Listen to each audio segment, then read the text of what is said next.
Nation, I want to welcome you back to Knicks Deli, baby. I am your host, Shea. I'm the owner. I'm the proprietor of Knicks Deli.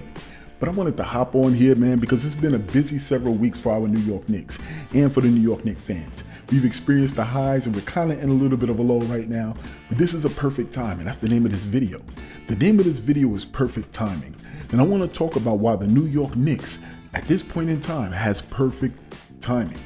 Understand, Knicks fans, it's not about today. It's not about the number of games you can win continuously. Everybody wants us to go undefeated for the rest of the regular season, and it's not going to happen. Everybody wants to come out and see Dante DiVincenzo score 30 or 40 points for the rest of the season, and Brunson get MVP, and all of these things. We want what's absolutely best for our organization, and that's not how it always works. But let me tell you how it works.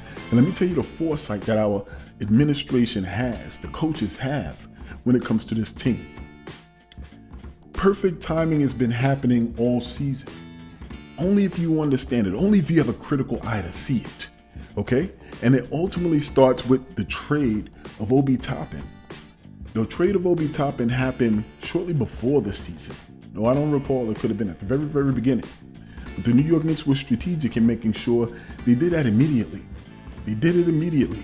I know there was a period of time, it could have been right before the end of the regular season last season, or the playoffs last season. I think that's what it was, when it came out that Obi and Tibbs had a little bit of a spat.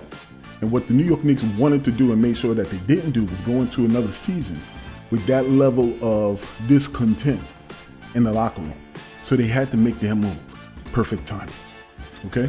And then going into the regular season, with each of the moves that they made, they strategically worked their magic. They kept everything close to the vest, and they waited for the perfect time to make these moves. The OG Anunoby trade, once again, nobody saw that coming. I don't care how much you argue with me, Knicks fans. Oh, you know they've always, listen, rumors are always out there. We've been trying to get LeBron, okay? If we got LeBron next week, are you going to say, oh, listen, I knew they were going to get him? No, you did not. So keep that in mind. This front office is moving strategically. They're moving strategically, and they're doing a phenomenally outstanding job of keeping their business their business. They move in stealth like no other team we've had in years. In years. And when they pulled off not only the OG Anunoby move, which was of perfection, they pulled it off at a time so you can at least get an appetizer, a sample size of what the future would look like, okay? Now let's be clear. Who's to say they didn't know? Who's to say they didn't have an idea of this elbow issue? If it's a bone chip or a bone spur, that's not something that pops up overnight. That's something that happens where he was getting treatment for it over a period of time.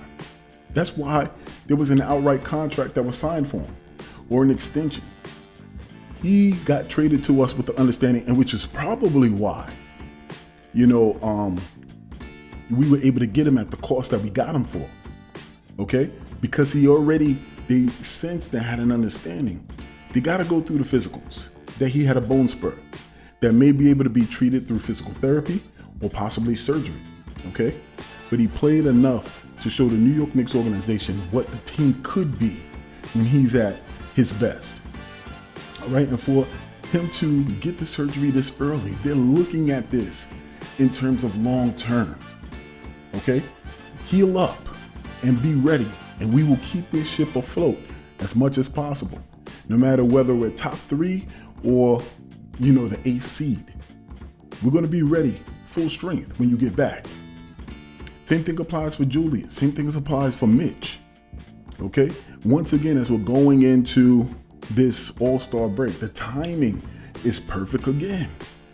Now, all of these injuries are happening where you can kind of have an opportunity to rest up your players and see reevaluate people's health by the end of that weekend, okay?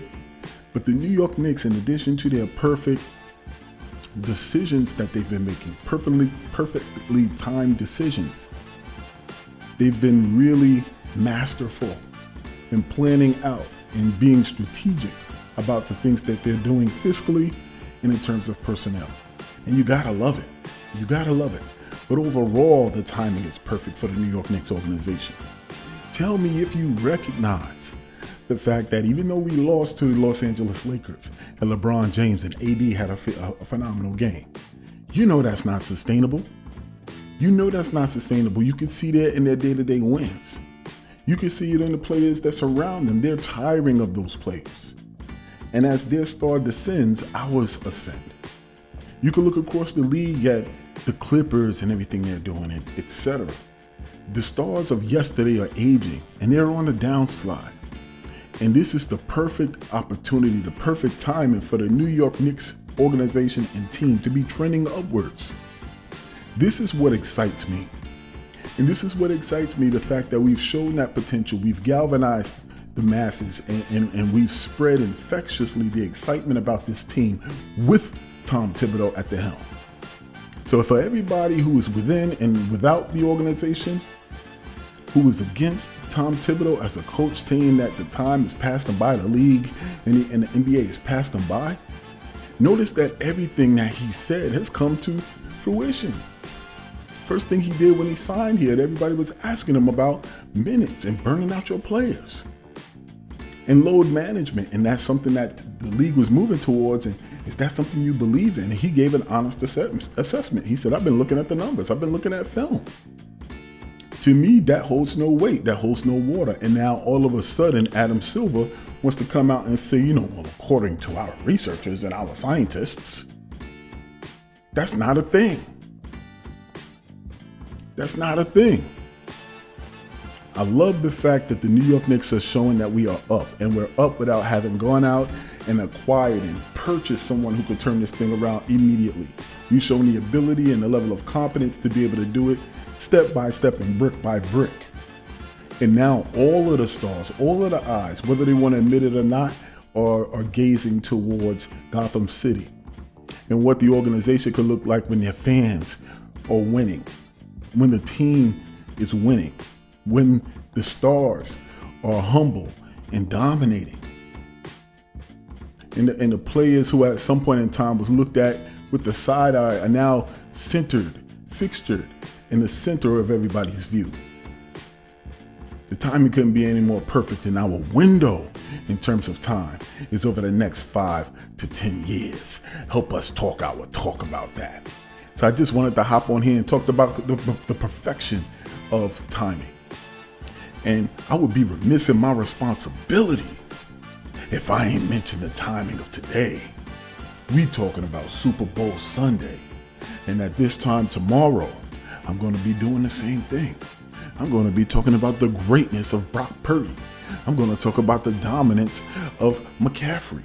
I'm going to talk about the extensive, phenomenal list of Deebo Samuels, okay, of Nick Bosa, okay, of number 71, the greatest offensive lineman of all time, Trent Williams. We're going to talk our talk. And I will speak to you guys tomorrow. Keep this in mind. Same thing applies to life that applies to our team. No struggle, there's no progress. But remember this, whether it's out there in the real world and here in these YouTube streets at MSG or Candlestick Park, old school, San Francisco 49ers championships, everybody eats. Here at Knicks Daily, I'm your host here, and I'm out. Peace. Damn Taylor Swift.